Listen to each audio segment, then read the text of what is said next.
அனைவருக்கும் வணக்கம். இன்னைக்கு நம்ம பிஎஸ்என் கிச்சன் யூடியூப் சேனல்ல நம்ம செய்து பார்க்க போற டிஷ் என்ன அப்படின்னு கேட்டிங்கன்னா, வெள்ளை பூசணிக்காய் அப்படின்னு சொல்லுவாங்க, பரங்கிக்காய்னு சொல்லுவாங்க. திருநெல்வேலி, தூத்துக்குடி அந்த சைடில் வந்து பார்த்தீங்கன்னா தடியங்காய் அப்படின்னு சொல்லுவாங்க. இந்த வெள்ளை பூசணிக்காய் வச்சு ஒரு செம்ம டேஸ்டான, எல்லாரும் வீட்டில் விரும்பக்கூடிய அளவுக்கு சுவையான ஒரு கூட்டு எப்படி செய்ய போகிறோம் அப்படிங்கிறத பார்க்க போகிறோம். இதுக்கு நம்ம கேரட்டும் கூட சேர்த்துக்கிறோம். இப்போ நம்ம எப்படி செய்யறதுன்னு பார்க்கலாம். முதல்ல வந்து ஒரு 100 கிராம் அளவுக்கு கடலை பருப்பு நம்ம எடுத்து என்ன பண்ணோம், ஒரு மணி நேரத்துக்கு முன்னாடியே ஊற வச்சிடறோம். இந்த கடலை பருப்பு ஊறும் போது ஒரு சின்ன குக்கரில் நம்ம ஒரு அரை டம்ளர் அளவுக்கு பாசிப்பருப்பு போட்டு நம்ம வந்து இதை வேக வைக்கிறோம்.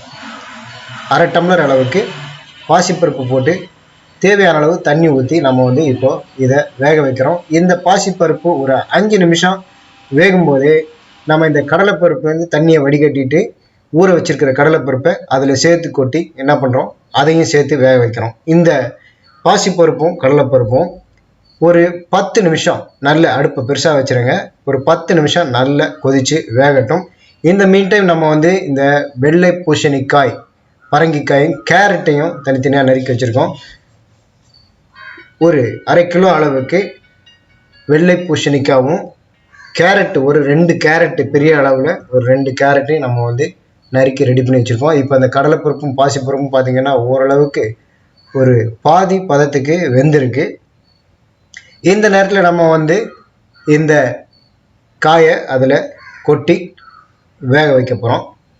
ஒரு பாதி அளவுக்கு இந்த கடலைப்பருப்பும் பாசிப்பருப்பும் வெந்திருக்கும் போதே இந்த கேரட்டையும் வெள்ளை பூசணிக்காயும் நம்ம அதில் வந்து கொட்டி வேக வச்சிடறோம். ரொம்ப அது வெந்த பிறகு போடணும்னா அப்புறம் குழஞ்சி போயிடும். இப்போ இந்த காய் எல்லாத்தையும் அதில் கொட்டிட்டோம். இப்போ நம்ம என்ன பண்ண போகிறோம், அதில் ஒரு அரை ஸ்பூன் அளவுக்கு மஞ்சள் தூள் சேர்த்துருக்கோம். தேவையான அளவு இந்த மாதிரி அளவில் ஒரு ஸ்பூனுக்கு 2 ஸ்பூன் அளவுக்கு கல் உப்பு அதில் போட்டு நல்ல அதை ஒரு கிளறி விட்டு தேவையான அளவுக்கு தண்ணி ஊற்றுங்க. ரொம்ப தண்ணி ஊற்ற வேண்டாம். ஏன்னா இந்த வெள்ளை பூசணிக்காவே வந்து பார்த்திங்கன்னா ஒரு தண்ணீர் காய் தான், அதுவே வந்து நீர் நிறைய எடுத்துக்கும். அதனால் கொஞ்சம் தண்ணி ஊற்றிட்டு நம்ம இப்போ அந்த குக்கரை மூடி விசில் வச்சிடறோம். இந்த விசில் ரொம்ப வேண்டாம், ஒரு 2 விசில் அளவுக்கு, அதிகபட்சமாக 2 விசில் அளவுக்கு விசில் விட்டுட்டு நாம் இந்த காயை வேக வைக்கிறோம். இப்போ நம்ம விசில் ரிலீஸ் பண்ணிவிட்டு இதை ரிமூவ் பண்ணி பார்க்குறோம். இந்த காய் வந்து பார்த்திங்கன்னா ரொம்ப சூப்பராக வெந்திருக்குது. ரொம்ப குழையவும் இல்லாமல் வேகாமலும் இல்லாமல் மீடியமாக வெந்திருக்குது. நல்லா இது வந்து சாப்பிட்ற அளவுக்கு வெந்திருக்கு. இப்போ நாம் அதை கடைசியில் சேர்க்க வேண்டிய ஒரு பொருள் என்னன்னு கேட்டிங்கன்னா தக்காளி. இதுக்கு தக்காளி சேர்க்கணும்னு அவசியம் இல்லை, இருந்தாலும் டேஸ்ட்டுக்கு ஒரு தக்காளி, தேங்காய் ஒரு அரை மூடி, கொஞ்சம் சீரகம், இஞ்சி, பூண்டு இது எல்லாத்தையும் நம்ம அரைச்சி ஒரு விழுது ரெடி பண்ணி வச்சுருக்கோம். இதை வந்து அதில் கடைசியாக நாம் அதில் வந்து கொட்டி இன்னொரு 10 நிமிஷம் நம்ம வந்து என்ன பண்ணுறோம், நல்லா அதை வந்து கொதிக்க விடுறோம். இப்போ நம்ம கொஞ்சம் அதில் பெருங்காயத்தூளையும் அதில் சேர்க்குறோம். அந்த பெருங்காயத்தூள் வந்து பார்த்திங்கன்னா ரொம்ப டேஸ்ட் கொடுக்கக்கூடியது, வாசனையாகவும் இருக்கும் கூட்டு. அந்த கடலைப்பருப்பு, பாசிப்பருப்பு எல்லாம் சேர்த்து தேங்காய், தக்காளிலாம் அரைச்சி விட்ட, பூண்டு, இஞ்சி எல்லாம் அரைச்சி விட்டு அந்த தடியங்காய், பரங்கிக்காய், வெள்ளை பூசணிக்காய், கேரட்டை சேர்த்த கூட்டு செம்ம டேஸ்ட்டாக இருக்கும். ரெடி ஆகிடுச்சு. இதை வந்து நீங்கள் சாத்துக்கு பிசைஞ்சு சாப்பிட்லாம், சாம்பார் சாதம், வத்த குழம்பு எல்லாத்துக்கும் சேர்த்து சாப்பிடலாம். அது மட்டும் இல்லாமல் ஒரு கப்பில் எடுத்து வச்சுட்டு சும்மாவே இதை வந்து டேஸ்ட் பண்ணி பார்க்கலாம். சாப்பிட்றதுக்கு, வெறுமனே சாப்பிட்றதுக்கு செம்ம டேஸ்ட்டாக இருக்கும். கடைசியாக இந்த வெள்ளை பூசணிக்காய் கூட்டில் நம்ம வந்து தாளித்து கொட்டணும். தாளித்து கொட்டாமல் இந்த கூட்டுங்கிறது வந்து முழுமை பெறாது.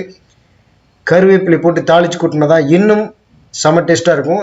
இப்போது நம்ம அதில் வந்து கடுகு, கொஞ்சம் உளுத்தம்பருப்பு, கடலைப்பருப்பு இது 3த்தையும் போட்டு அதில் தாளித்து கொட்ட போகிறோம்.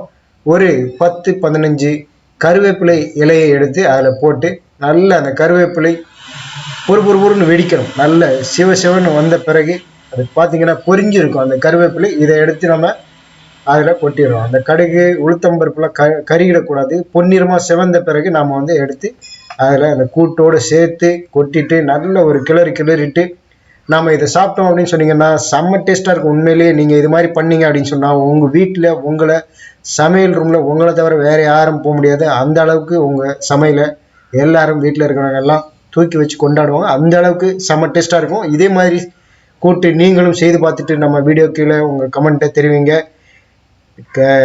சேனலுக்கு சப்ஸ்கிரைப் பண்ணுங்க, மறக்காதீங்க. லைக் பண்ணுங்க, ஷேர் பண்ணுங்க. நன்றி. அடுத்த ஒரு நல்ல வீடியோ பதிவில் மீண்டும் அடுத்த ஒரு வீடியோ பதிவில் சந்திக்கிறேன். அதுவரை நன்றி.